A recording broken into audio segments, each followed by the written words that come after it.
Dinatuluka usiku wata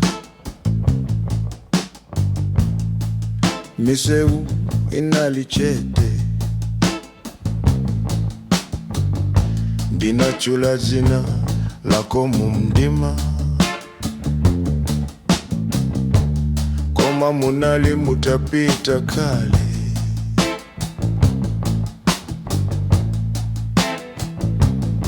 ditatsekula chitseko mochedwa mtima wanga udazindikira kuti chikondi sichidikira ukachita manta chimachoka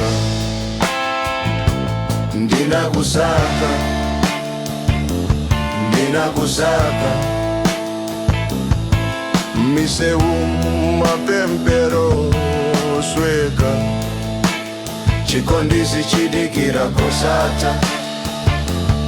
ukachipewa chimapita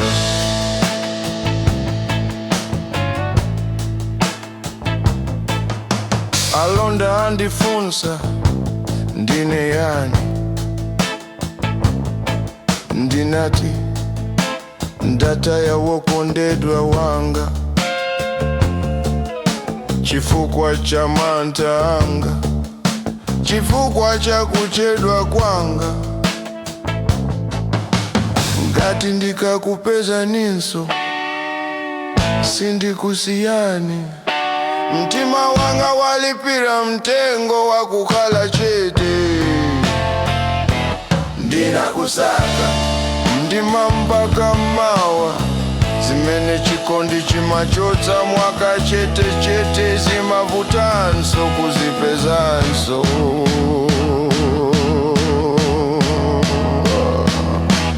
ukachipewa chimapita chimapita chimapita chimapita